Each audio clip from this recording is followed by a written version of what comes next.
Ah, look at this. I hope we can see all the way down here, James, in the cockpit here of the car on the radio. Look at this insect. Just going to swap over to color. We're just going to lose 2 seconds and we're going to be back on the color camera so you can see a bit more detail. And this is an insect that people normally struggle to imagine the adult version of it. There it is. Just to give you an idea of size again. I'll just get my finger in there next to it. There we go. It's quite a large insect. These are obviously the wings going up to the eye and the very sort of fluffy head there.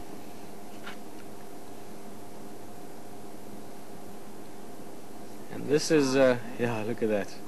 Incredible, Peter. Look at the design on his wings as well. Yeah, that's exactly what caught my eye. James has got a variety of backgrounds, but he loves design.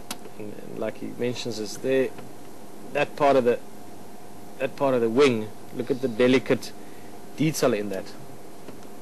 Now maybe it's quite a fitting animal to see, and I'm going to tell you what it's called just now. I'm going to leave you in suspense a few seconds longer.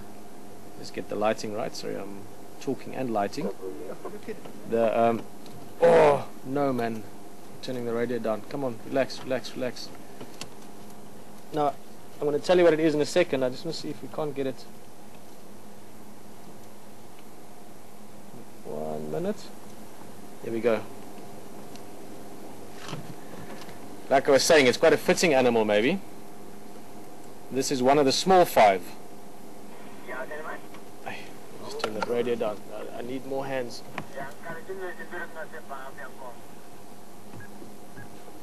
No, that's also not going to work. Okay, there we go. Let's try this again. One of the small five. Sorry guys, I just yeah, the details in that. I'm not going to keep you waiting too much longer. This is an antlion. Now we've often looked at antlions in the larval form when they live in those little sand traps that they catch ants and insects in. And this is what the adult form looks like. Antlions form part of the same family essentially as dragonflies and lacewings. This is probably the best sighting I've ever had of one. Look at the patterns on the wing again. Look at the sheen, like the glimmer off the wing there. And with a lot of antlion species, they can live in the larval stage for many years. Some of them, you get some that get quite large, 9 years, 10 years that they live as the sort of typical antlion as we know them, the little guys with the sand traps. And then they will change into the adult version, what we're looking at now. The specific one is actually called a spotted antlion due to these spotty marks on the wing. And some of them live for a few days. You even get some of the antlion species that live only for 24 hours as adults. Just long enough to fly around, find a mate, lay the eggs and die. So much so that some antlions in the adult form, something similar to what we're looking at now, don't even have fully developed mouth parts. So they can't even eat properly. They just have enough time to fly around and find mates. That would obviously be correlated to certain weather conditions, rain and so forth. This species, spotted antlion, is by far the most common one. It's actually the only one that you really see around your leg regularly. I've got a feeling they live a little bit longer. I don't know the exact life cycle of the species, but just from how often you see them and also looking at the physical features, you know, this one is still very healthy. It's probably a day or two old, and I have seen other ones when they get closer to the dying stages.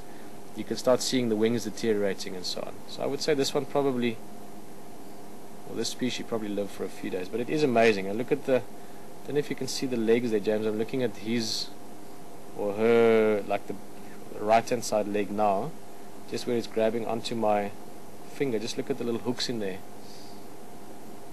I think we should call this one Mrs. T. Look at her nice mane there. She does, eh? Hey? Just like a lion. Look at that.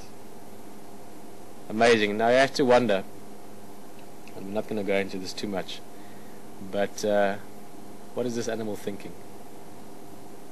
As humans, we tend to think that no other creatures think, only we do.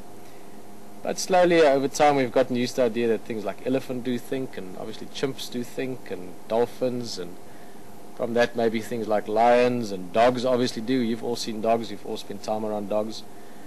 And then from that you have to be able to allow for things like cats and smaller mammals and antelope and mice. And then at some stage you have to say, well, if all those things can think, surely these smaller creatures must as well.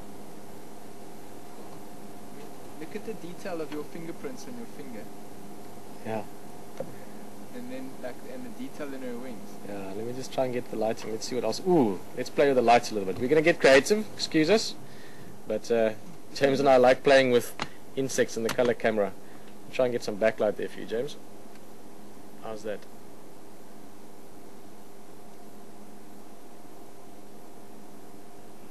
No, let's try something else. The eyes are purple, eh? There we go. This one does have mouth parts as well, so that again would suggest that they do live for a longer period of time. Look at those wings, huh? Oh.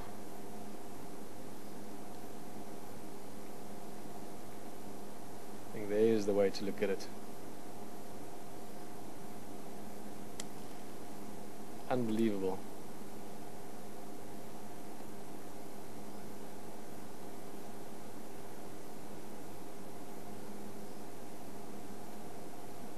These insects are just really They are mind-blowing. Let's just drive a little bit forward and we'll find somewhere to put it down. No, she's saying no. Yeah, She's like, no, yeah. Imagine you were as small as your nail or something like that, and you were looking up into that mouth. Yeah, it would be quite a... Or if you're an ant, for that matter. Sight, eh? An ant would be, to put it into size perspective, an ant would be about 1/5 the size of the eye of that insect. So it would be quite a scary sight. Alright, let's go find a branch to put it down on. Ooh, look at that moon quickly, James. Sorry, just while we're on color camera. Just while you have a look at that, I'm just quickly going to put this antlion down in the grass here.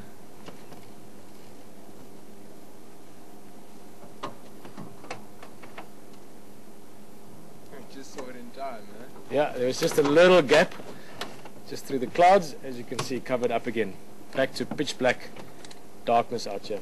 Just going to change to infrared back again quickly, and we'll get moving. I've never seen one of those before, Peter. That's pretty. I love the little tufts on her neck. Yeah, no, it was. That's the. No jokes. I'm not just saying this. It's the best up close look I've ever had. Obviously, it was our luck that that one literally decided to come and land first of all in the car, and then to be able to climb onto my finger. Normally, when you see them, actually, what James mentions now, and keep in mind, James also spent a lot of time in the bush. It's not just since he's been with WildEarth. He grew up in this kind of environment. The only times you ever notice them are on the roads is sometimes when they're busy dying. You'll see them fluttering on the road. Quite a big wingspan. We didn't see the wingspan there, but if you had to open the wingspan up, it's probably a bit wider than my hand, probably 20 centimeters or so. Quite a large insect. Pretty cool.